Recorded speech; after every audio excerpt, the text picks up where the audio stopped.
Selalu sangat kita dengar orang mengatakan bahawa apabila mati esok, amalan soleh adalah teman terbaik. Isunya malam ini, apakah amalan soleh itu? Dalam satu hadis Nabi ada menyebut, innal mayyita la yasma'u khafqa ni'alihim hina yuwalluna anhu mudbirina. Sesungguhnya mayat boleh mendengar suara tapak kaki atau tapak kasut orang yang meninggalkan kita. Fa idza kana mu'minan kanatis salatu 'inda ra'sih waz zakatu an yaminih wa kana siyamu an yasari wa kana fa'ala lil khairat was sadaqatu wasilatu wal ma'ruf wa ihsan ila nas 'inda rijlaihi. Kalau orang itu adalah orang beriman, maka semayang akan duduk dekat kepalanya. Apa artinya?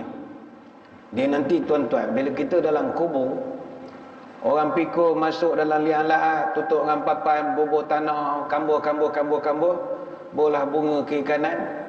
Dia baca doa lebih kurang. Kemudian bila dia meninggalkan kita, Nabi sebut, yasma' khafqa ni'alihim. Kita boleh dengar tapak kasut orang yang meninggal kita. Prak, boleh dengar. Lepas tu sayup-sayup senyap. Maknanya kita dah seorang lah masa itu.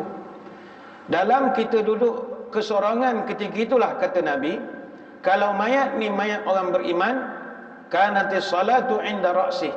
Yang pertama akan datang adalah sembahyang. Sembahyang dia akan datang, dia parking dekat kepala kita.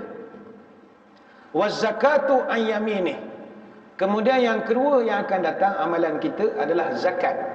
Zakat akan parking sebelah rusuk kanan kita. Wa kana siyam an yasari. Dan puasa, amalan ketiga yang akan datang, duduk di sebelah rusuk kiri kita.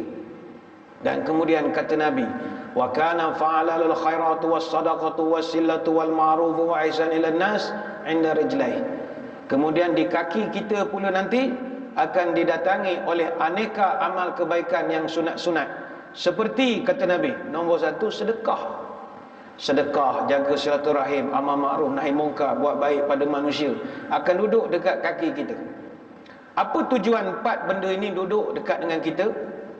Nabi menyambung, fayu'ta min 'inda ra'sihi fataqulu salatu ma qibali madkhalu.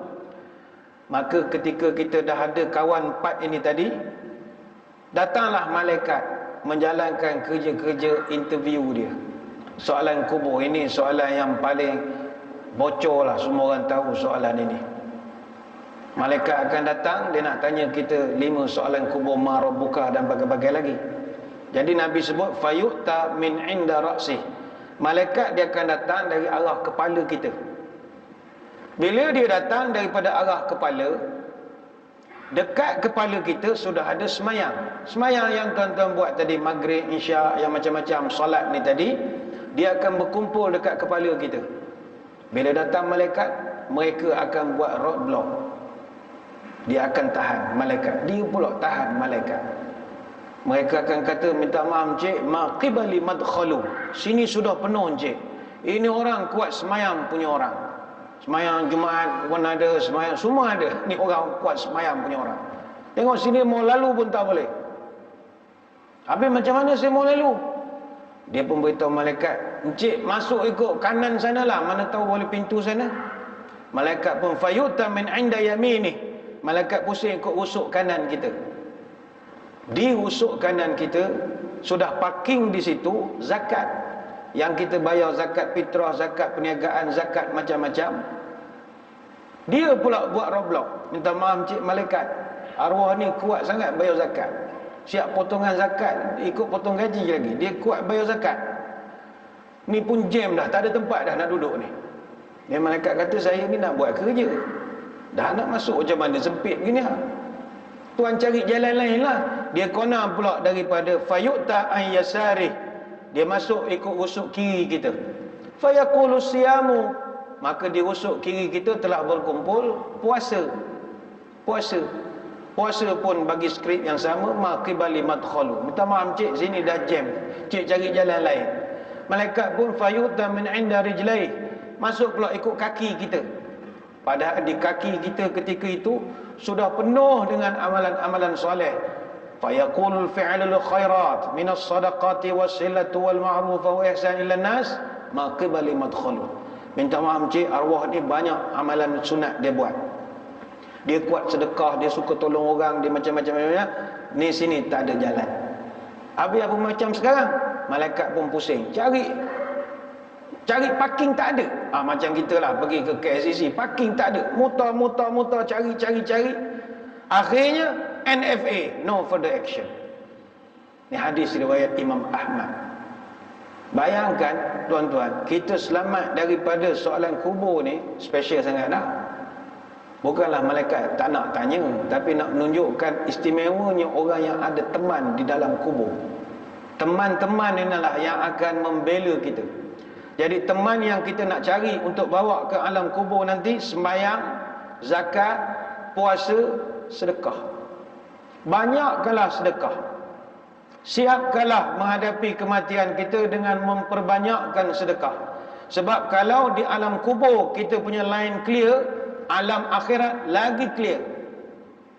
Sebab Sayyidina Osman pernah beritahu, aku dengar Nabi bercerita, innal qabra awwalu manazilil akhirah. Kubur ini awal perjalanan akhirat. Fa in naja minhu fama ba'dahu aisaru minhu. Kalau di kubur kau dah line clear, kalau akhirat clear lah perjalanan kamu. Tetapi wa illam yanju minhu fama ba'dahu asyaddu minhu. Kalau dekat kubur kau dah sangkut macam-macam, soal malaikat tak boleh jawab, ini sangkut kena bantai, kena panggang, kena macam-macam, maka selanjutnya itu ba'dahu asyaddu minhu, maka fasa selanjutnya akan lebih kejam lagi, kata Sayyidina Osman berdasarkan hadis daripada Nabi. Hadis riwayat Imam At-Tirmizi. Sebab itu jomlah kita bersedekah.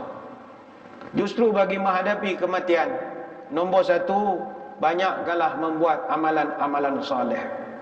Amalan-amalan soleh. Dalam Quran Allah Ta'ala pesan, "Faman kana yarju liqa'a rabbih falyamal amalan salihan wa la yusyrik bi ibadati rabbih ahada."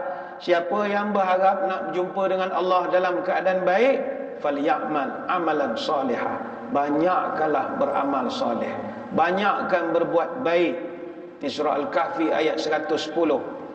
Kata Syekh Muaz, sebagaimana yang dicatatkan oleh Imam Al-Baghawi dalam tafsirnya, al-amalu salih allazi fi arba'ah asya'.